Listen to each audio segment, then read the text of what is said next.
প্রথমে দেখুন আজকের হেডলাইন্স। প্রয়াত একসময়ের বঙ্গ রাজনীতির চাণক্য মুকুল রায় রবিবার রাতে হাসপাতালে জীবনাবসান।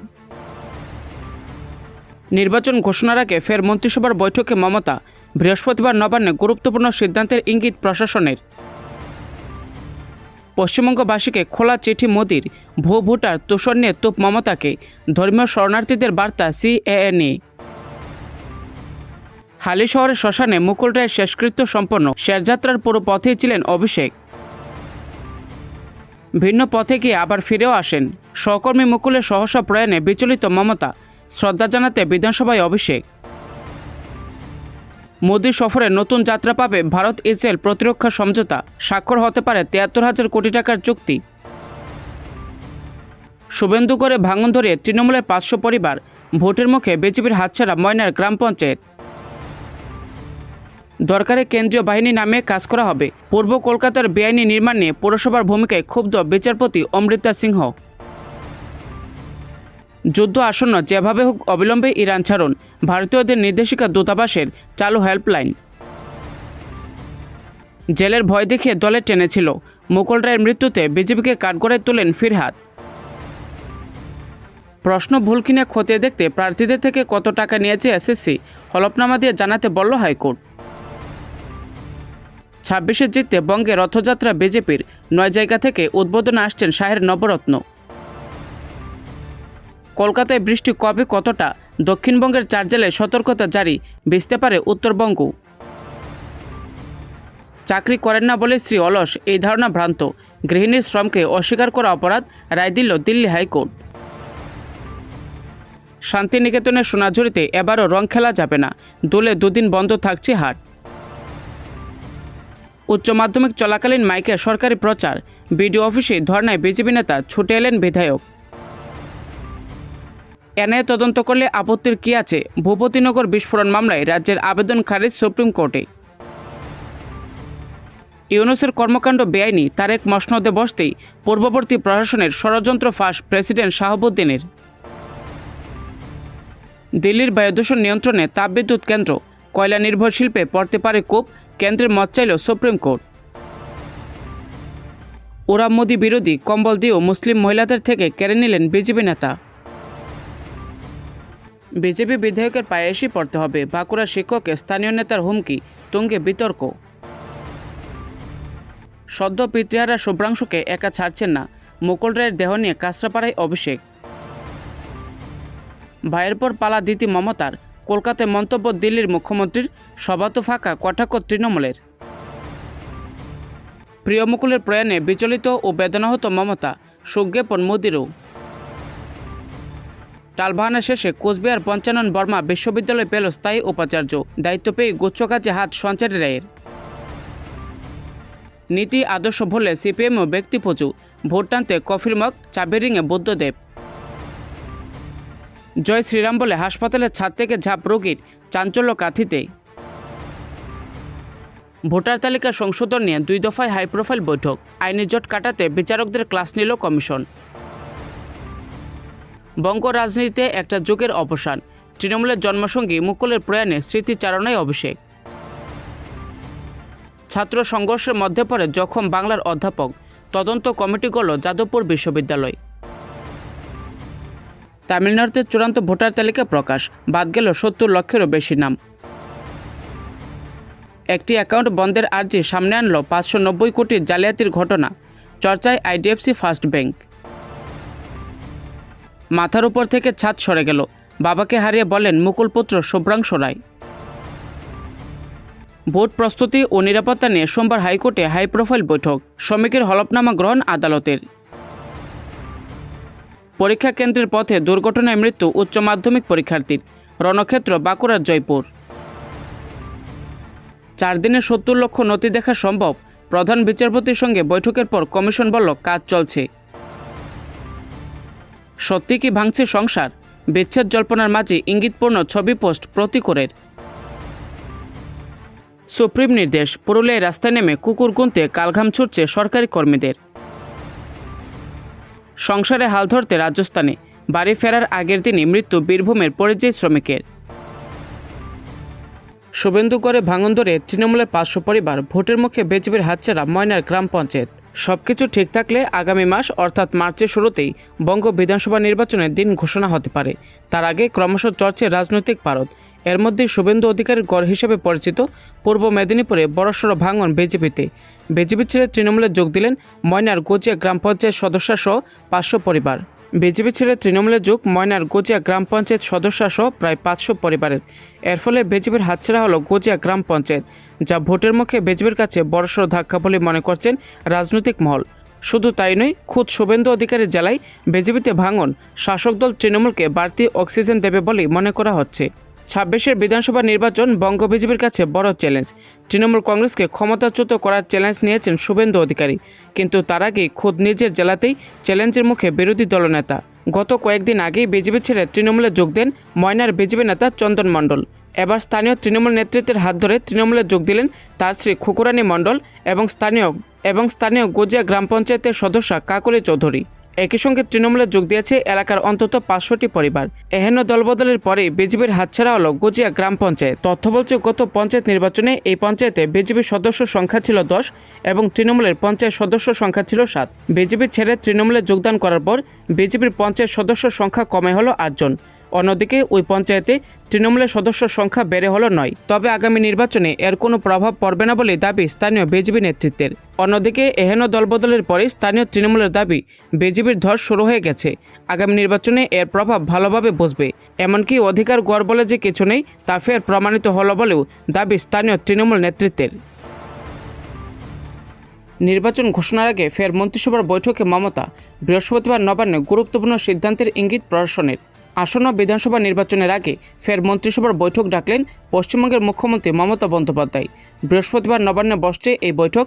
মাত্র 10 দিনের ব্যবধানে এটি মন্ত্রিসভার দ্বিতীয় বৈঠক। এর আগে 17 তারিখ শেষ বৈঠক অনুষ্ঠিত হয়েছিল। প্রশাসনিক মহলের মতে ভোট ঘোষণার আগে এটি হতে পারে শেষ মন্ত্রিসভার বৈঠক। নবান্ন সূত্রে জানা গিয়েছে, আসন্ন বিধানসভা নির্বাচনের প্রেক্ষিতে এই বৈঠক যথেষ্ট তাৎপর্যপূর্ণ। বিশেষ করে নিয়োগ এবং বিনিয়োগ সংক্রান্ত একাধিক গুরুত্বপূর্ণ সিদ্ধান্ত নেওয়া হতে পারে বলে ইঙ্গিত মিলেছে। রাজ্য সরকারের বিভিন্ন দপ্তরের শূন্যপদ পূরণ এবং পদ তৈরি নিয়ে আলোচনা হওয়ার সম্ভাবনা রয়েছে।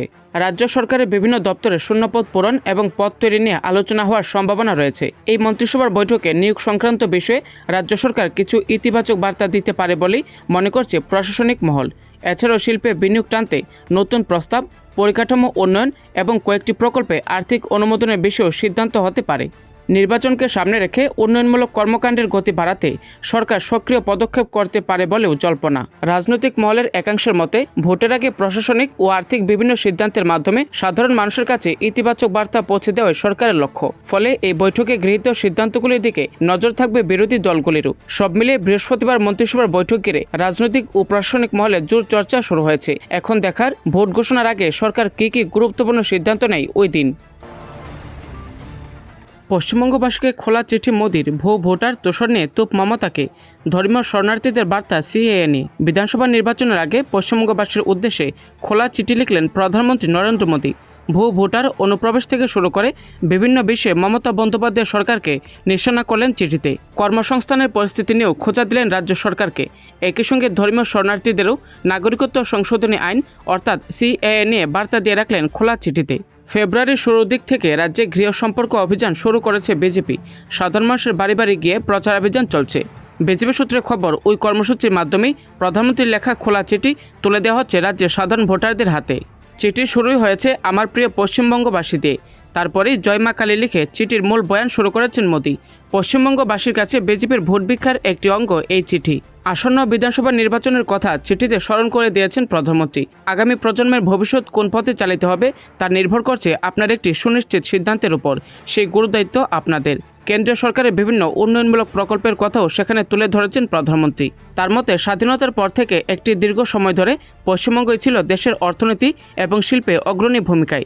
কিন্তু এখন অপশাসন এবং দূষণমূলক রাজনীতির কারণে পশ্চিমবঙ্গের একটি অপূরণীয় ক্ষতি হয়েছে বলে রাজ্যবাসীর উদ্দেশ্যে লিখেছেন তিনি। চিঠিতে প্রধানমন্ত্রী লিখেছেন, কর্মসংস্থানের অভাবে যুব সমাজ ভিন রাজ্যে পাড়ি দিতে বাধ্য হচ্ছে। বস্তুত পশ্চিমবঙ্গের সরকারি স্থায়ী চাকরির অভাব নিয়ে অতীতে বিজেপি বারবার সরব হয়েছে।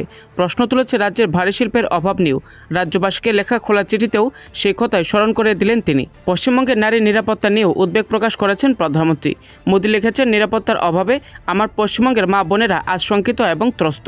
পশ্চিমবঙ্গের মহিলারা কেন নিরাপত্তার অভাব বোধ করছেন তা নিয়ে অবশ্য বিস্তারিত বর্ণনা দেননি তিনি। তবে অনেকে মনে করছেন 2024 সালে আর.জি. কর হাসপাতালের মহিলা চিকিৎসককে ধর্ষণ এবং খুনের ঘটনার কথাই ফের স্মরণ করে দিতে চেয়েছেন মোদী।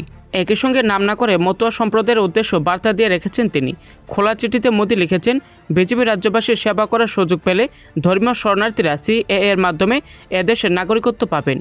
অনেকে মনে করছেন এই বার্তার মাধ্যমে আসলে মতুয়াদের কাছে নিজের বার্তা পৌঁছে দিতে চেয়েছেন তিনি। সম্প্রতি বাঙালি মনীষীদের নামের সম্বোধন করে বিতর্কে জড়িয়েছেন মোদী। কখনো বঙ্কিমচন্দ্র চট্টোপাধ্যায়কে বঙ্কিমদা, কখনো রামকৃষ্ণ পরমহংসদেবের নামের আগে স্বামী উপসর্গ জুড়ে দিয়েছেন তিনি। তা নিয়ে বিতর্ক হয়েছে। এবার রাজ্যবাসীকে পাঠানো খোলা চিঠিতে স্বামী বিবেকানন্দ, ঋষি অরবিন্দ ঘোষ, নেতাজি সুভাষচন্দ্র বসু, কবিগুরু রবীন্দ্রনাথ ঠাকুরের কথা উল্লেখ করেছেন তিনি। বাঙালি মনীষীদের কথা উল্লেখ করে মোদী লেখেন, সেই পুণ্যভূমি অবৈধ অনুপ্রবেশ এবং নারী নির্যাতনে কলঙ্কিত। তিনি আরও লেখেন, সোনার বাংলায় আজ ভুয়ো ভোটারের দাপট, নৈরাজ্যের অন্ধকারে ডুবতে থাকা পশ্চিমবঙ্গকে নিয়ে আজ সমগ্র ভারত চিন্তিত। রাজ্যবাসীর উদ্দেশ্যে খোলা চিঠিতে প্রধানমন্ত্রী বোঝাতে চেয়েছেন, বিজেপি পশ্চিমবঙ্গে ক্ষমতায় এলে তারা এই সমস্যা দূর করবেন। তিনি লেখেন, আর কতদিন আমরা সহ্য করব?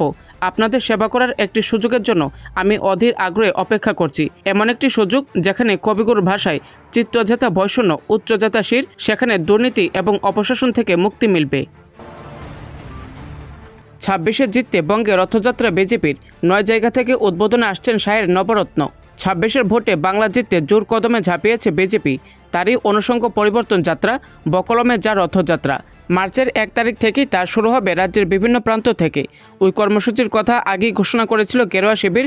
কেন্দ্রীয় স্বরাষ্ট্রমন্ত্রী অমিত শাহর হাত ধরে শুরু হবে ওই পরিবর্তন যাত্রা।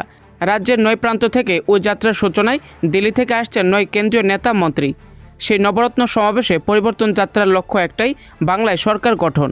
সোমবার দুপুরে রাজ্যবাসীকে চিঠি পাঠিয়ে বিজেপিকে জেতানোর আবেদন জানিয়েছেন মোদী। তারই মাঝে সামনে এলো বঙ্গে 9 বিজেপি নেতা আগমনের সূচি।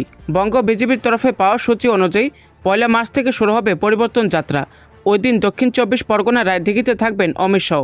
ওই দিন রায়দিঘি ছাড়াও পরিবর্তন যাত্রা শুরু হওয়ার কথা কোচবিহার দক্ষিণ, কৃষ্ণনগর দক্ষিণ, কোল্টি, গড়দেবতা থেকে। পরদিন 2রা মার্চ সন্দেশখালীতে কেন্দ্রীয় মন্ত্রী শিবরাজ চৌহানের নেতৃত্বে শুরু হবে যাত্রা। এছাড়া সূচনা হবে ইসলামপুর, আমতা ও হাসন থেকে।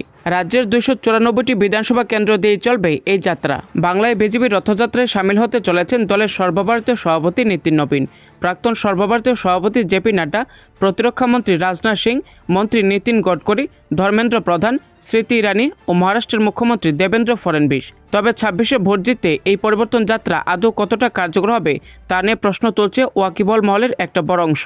2021 সালে বিধানসভা ভোটের আগেও রাজ্য জুড়ে রথযাত্রার পরিকল্পনা করেছিল পদ্ম শিবির, কিন্তু অন্তরায় হয়ে দাঁড়ায় এরাজ্যে বিজেপির সাংগঠনিক দুর্বলতা।